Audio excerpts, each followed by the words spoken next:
અમદાવાદમાં દિન પ્રતિદિન અસામાજિક તત્વોનો આતંક વધી જ રહ્યો હોવાના બનાવો છાસવારે બની રહ્યા છે। ત્યારે અમદાવાદના ચમનપુરા વિસ્તારમાં અસામાજિક તત્વોએ દુકાન ચલાવી ગુજરાન કરતા પરિવારને ધાક ધમકી આપી હુમલો કર્યો હોવાનો મામલો સામે આવ્યો છે। આ ઘટનામાં ફરિયાદી વિનોદ પટણીએ જણાવ્યું કે આરોપી પૂનમ ઉર્ફે બોબી અને મિતેશ પટણી, રાહુલ પટણી, કમલેશ પટણી નામના તેના અન્ય 3 સાથીઓએ મેઘાણીનગર હાઉસિંગ બોર્ડમાં આવેલા તેમના મકાન ખાતે આવીને જાનથી મારી નાખવાની ધમકી આપી હતી।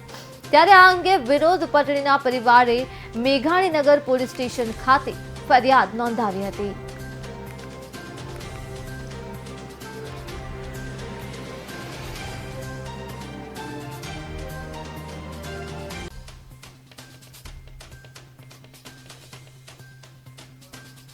અને ત્યાં ધંધો રોજગાર હું ચલાવું છું, મારી દુકાન છે।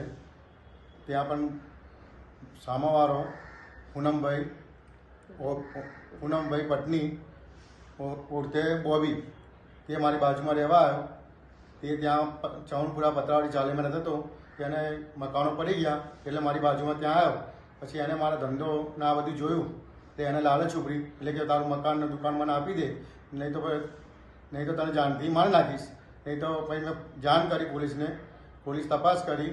પછી તપાસ કર્યા એ લોકો પછી 25 થી 30 જણા આવી અને મેન 4 તો હતા જ, 4 તો પહેલાં આવ્યા સાહેબ, 4 આવ્યા હતા। એમાં પૂનમભાઈ, બોબી, મિતેશ, કમલેશ અને રાહુલ, આ ચારેય આવીને અમારા પર હુમલો કર્યો અને અમારા ભાભીઓ અને અમારા બધાને, અમારા ઘરના પરિવાર બધાને મારી અને આ લોકો ફરાર થઈ ગયા।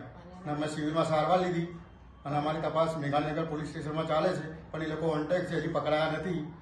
આજે 45 દિવસ થઈ ગયા છે પણ હજી એ લોકો પકડાયા નથી। એટલે અમારી નમ્ર વિનંતી સાહેબ કે અમને કરીને તારી સજા આપો, બસ અમારે ગરીબ માણસ છે, અમને બચાવો।